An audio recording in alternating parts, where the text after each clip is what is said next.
say about Granit Xhaka, people, he's a key part of Arteta's side. Arteta, he should have been gone before Arteta really took over the job, but he's kept him. He's playing him significantly, and that kind of goes back to my point. Arteta begged him to stay. Is this in relation to a possible new contract for Xhaka? Arteta begged him to stay. So surely in Arteta's eyes, he's as vital as the Sakas and the Tierney's and things, because they're ever present. He's only taking Saka out the side because he's had to. He don't want to take Tierney out the side. Tierney's had injury problems. Xhaka plays week in, week out. There were 6 rotations in our last game. Xhaka isn't one of them. Xhaka plays a lot of minutes, and testament to Xhaka, he seems never injured and things like that. And I will give him that. When you're ever present, and when you are a leader, when you do kind of have a great attitude, depending on how we're looking at it. When I don't think Xhaka is a hider either, for all the criticisms I can give him, I can see how your manager likes him. My criticism is, I don't think Xhaka is a bad player. I don't think Xhaka is as bad as people make out. I just think with the way Arsenal's tactics look and how it kind of all runs through Xhaka, receiving it off the centre halves, looking to spread it to Tierney, find Aubameyang and the rest of it. I see why Xhaka is there, and I'm not even going to lie. Sometimes Xhaka hasn't played, and I've sat there and I've said, yo, we actually needed him. I'm not going to lie. I think he's a squad player at best. And I think if you're trying to build your team around such, I think that means your team is going to be capped and only going to get so far. I don't think, I'll expand on it more. I don't think Xhaka's pros outweigh his cons. Like I said, I don't think he's a bad player. I think his attitude is spot on. Fair enough, he made that mistake on the weekend. That Granit Xhaka has a couple of them in him a season, much like the other Arsenal players. Like this week, it's been Ceballos and Xhaka.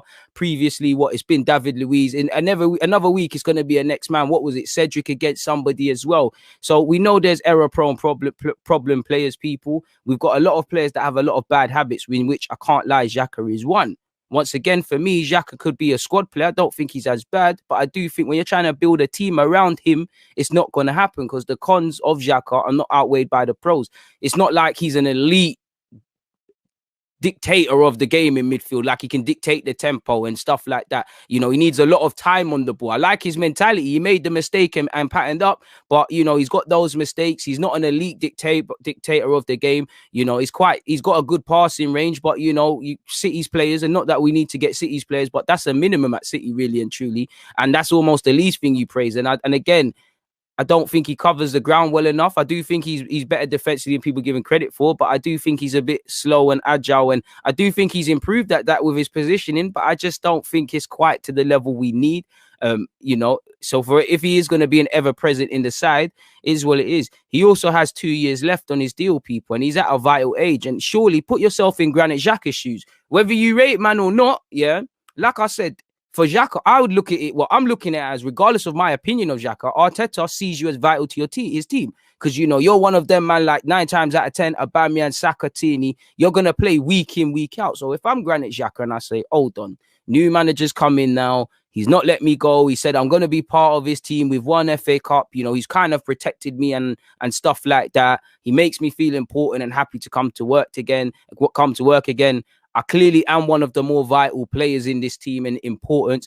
And I'm ever present in the team. Like I said, in a time where we're talking about rotation and things like that, Xhaka didn't get rotated. So it's testament to his fitness, but it means that Arteta can't leave him out, whether it's for his mentality or footballing ability, and things like that. So I'd say, hold on, if I'm Xhaka with all of this, and I've got 2 years left, and I'm approaching that vital age, what's going on? I need a new deal. And then you look at it, Arsenal kind of have to make a decision with Xhaka and these sort of guys, because the only one that there's confirmation over is Thomas Partey. Xhaka ain't got long left on his deal. If we Maitland-Niles is a fullback at this club, but he's playing in midfield right now. And I watched the game just before I came live against West Brom. Crazy game, people. Danny Welbeck missing penalty and everything there. But, his contract going to need to get renewed. Ceballos, Odegaard, these are not players that are going to be here long-term because they're not ours on paper. If we buy them, that's another thing, but they're not currently ours. El Nene should probably be sold, to put it nicely.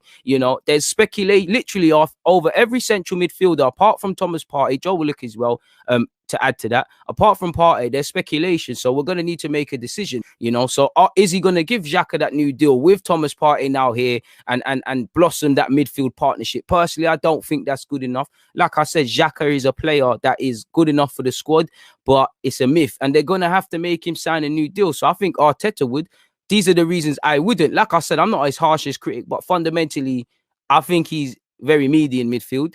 If he's central to your plans and what you're trying to do, that's enough to tell me about real ambitions, because, you know, the things we praise Xhaka for, they're meant to be standard in midfielders that are there. Again, you know, I don't think Xhaka is a bad player. I actually like him, especially for his mentality. But when you've had a player that's been around here for so long now, and we're still debating what he is he good, is he not? That probably tells you the answer.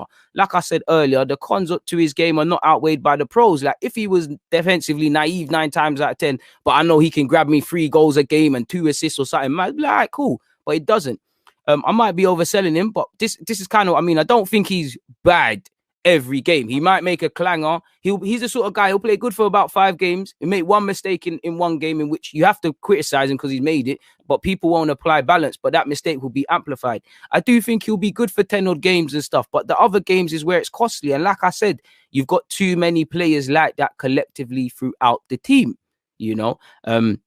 And he's one of those players, like I kind of said, where, like Hector Bellerin, we're still debating what's going on, sort of thing here. And like I said, ultimately a squad player for me, but no new deal. Xhaka, new contract. I don't think I'm gonna find anything, people, but I meant to speak about this.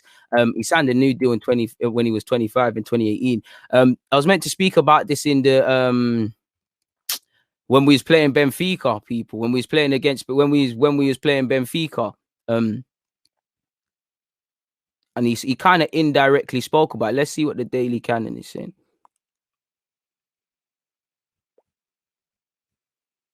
Yeah, this is it here, people. Copy and paste this. This is his comments there, people.